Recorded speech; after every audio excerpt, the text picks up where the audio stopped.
Halo semua. Halo semua. Ya, jadi ini video pertamaku buat konten YouTube. Bingung sih mau ngomongin apa, tapi karena seorang ibu yang sekarang juga lagi menyusui, jadi aku mau sharing tentang menyusui.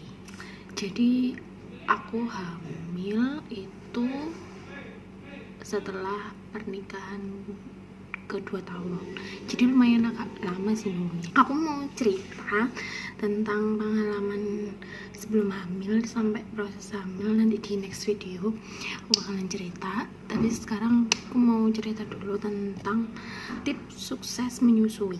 Apa aja sih yang harus dilakukan ibu-ibu yang mau sukses dalam menyusui yang ASI eksklusif sampai nanti kedua tahun. Jadi yang aku lakuin waktu itu puji Tuhannya, jadi ASIku langsung keluar ketika baby lahir. ASIku langsung keluar, puji Tuhan. Wow. Terus sebenarnya tidak terlalu banyak drama sih, cuma dramanya paling dari omongan orang. Nah, biasanya paling sering adalah keluarga kita sendiri yang masa sih ASInya cukup, masa sih cuma dari ASI aja, pakai sufor, kan nggak mungkin. Coba dipakai sufor dan lain sebagainya. Nah, waktu itu aku kekeh untuk dari ASI cukup. Aku harus memenuhi kebutuhan babyku, karena dari dalam perut kan dia sudah menerima dari tubuhku, jadi pasti ketika di luar bisa dong aku ngasih ASI eksklusif sampai 2 tahun. Nah, dari situ berjalan waktu sampai dia usia seminggu, dia tuh kuning. Terus kata dokter, terus aku dimarahin lah, banyak orang marahin, ini pasti gara-gara ASI nih kurang dan lain sebagainya. Terus waktu itu dokter juga nyaranin sufor, bahkan karena kuning kan anakku dirawat di sinar selama 24 jam di rumah sakit. Terus di situ ada konselor laktasi, di situ dia konselor, jadi semuanya udah lah mbak, sufor aja nggak apa-apa. Nah, akhirnya disitulah aku ngasih sufor karena aku stres, bingung kan, waktu pertama bingung. Ya udahlah udahlah dibelikan lah sama suami sufor. Waktu itu dikasih di 1 hari itu aja, terus pulang aku mau udah ini sekali ini aja sufor, nggak mau lagi. Nanti ketika dia pulang aku mau ngasih ASI gitu. Nah, tapi oke lah pulang. Nah, waktu di rumah karena mungkin enak ya, jadi gak usah bingung-bingung menyusui. Nah, akhirnya aku kasih sufor lagi waktu di rumah. Terus akhirnya lama-lama aku baca-baca, kayak kok aku jadi beda haluan, padahal pertamanya aku pengennya ASI eksklusif, kok jadi ngasih sufor. Jadi bayiku kalau nggak salah minum sufor, kalau dihitung ya 3-4 kali dia minum sufor. Terus akhirnya aku belajar menyusui. Nah, dari situlah aku mau sharing tentang tips yang aku dapatin. Jadi ini tipsnya bukan supaya asing, ini faktor eksternal. Nanti mungkin aku juga mau buat faktor internal, jadi dalam diri harus makan apa, minum apa, kayak gitu. Tapi sekarang aku mau bahas dulu yang eksternal, karena ini menurutku lebih penting ya, penting juga yang internal, tapi ini lebih penting karena kesehatan, ternyata apa yang kita pikirkan, apa yang kita rasakan itu juga ngaruh ke ASI gitu. Jadi ini tipsnya. Jadi aku punya 5 tips supaya kamu bisa lancar menyusui eksklusif sampai 2 tahun. Yang pertama itu kamu harus berdamai dengan diri. Artinya apa? Artinya kamu harus tahu kondisi tubuhmu. Misal tidak usah memaksakan kalau kamu capek, ya udah jangan dilakukan pekerjaan itu. Yang penting kan kamu harus tahu prioritas. yang pertama baby, ya berarti harus dia yang prioritas. Jadi ngerasa oke. Nah ini berhubungan dengan tips yang kedua, yaitu nggak usah atau jangan jadi wonder woman, karena menurut aku wanita harus gini harus gitu dan lain sebagainya itu nggak perlu kayak gitu. Jadi kamu atur skala prioritas kamu. Misal kamu ini kondisinya kayak aku ya, jadi aku nggak pakai ART, nggak pakai neni, jadi urus baby sendiri sama dibantu suami. Nah kan pasti punya pekerjaan rumah, jadi kayak ngepel, nyapu, masak, cuci piring lah. Waktu aku nggak bisa kan melakukan kerjaan itu, jadi nyapu ala kadarnya dibantu suami. Jadi rumah akhirnya tinggal terlalu bersih, udah nggak apa-apa, nggak usah jadi wonder woman kan, nggak usah semua dilakuin sendiri, nggak usah.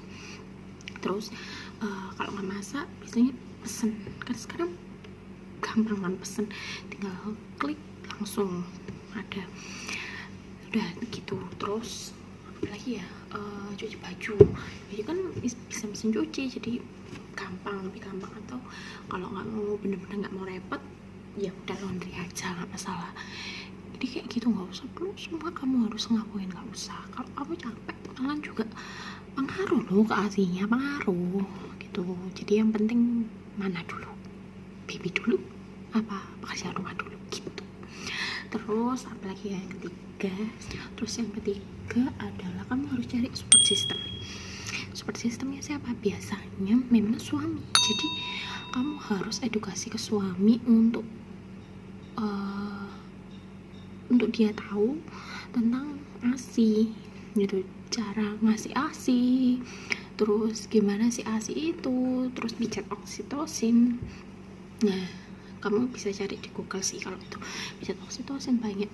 Jadi kamu jadikan suami itu bahan cerita. Jadi kalau kamu pastikan kamu pasti menerima bullying dari entah itu keluarga atau teman-teman dekat, ngapain sih ASI dan lain sebagainya. Nah kamu harus butuh dukungan kan. Dukungan itu siapa? Dukungan itu ya suamimu sendiri gitu.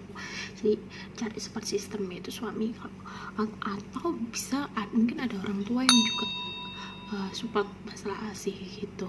Jadi support system. Terus yang keempat, kalau mau berhasil adalah ajak bayinya ngomong.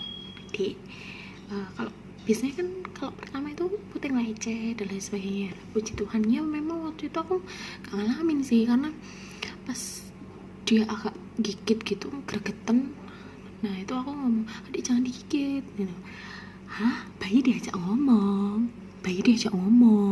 masa ngerti loh, dia tuh ngerti kalau diajak ngomong. Jadi ajak ngomongin aja, dek, mama, bunda, ibu ini mau nyusui kamu, minum yang banyak ya, biasanya kayak gitu.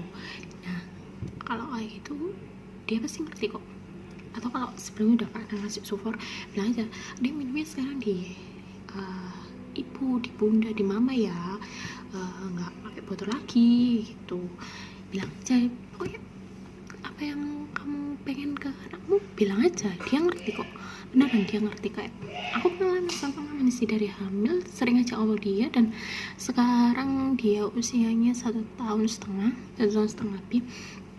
Itu kalau aku pengen apa atau adik jangan digigit, dia udah bilang aja, dia ngerti, pasti ngerti ya. Terus dan yang terakhir, yang paling penting adalah nikmatin proses menyusui ya. Karena aku sendiri juga sekarang kan dia 1,5, berarti tinggal berjalan 6 bulan lagi udah selesai kan. Dinikmatin aja prosesnya. Memang ada air mata sih ya, banyak air mata, menguras pikiran, tenaga, waktu, mungkin juga uang. Tapi percayalah, ini kayak apa ya, kayak menyusui itu investasi. Kita kan sering kayak investasi kan ya, investasi sekarang, terus kedepannya nanti kita akan memetik hasilnya. Kayak kita sekarang sedang menabur nih, nanti kita akan memetik hasilnya. Nah akhirnya pasti akan baik kalau kita naburnya baik gitu. Jadi dinikmatin aja proses ini, pasti akan berjalan dengan baik. Terus terus kalau aku pernah lihat di Google, pernah gambar itu kan jadi ibu itu kayak akarnya, nah bibi itu pohon. Nah siapa yang menanam pohon?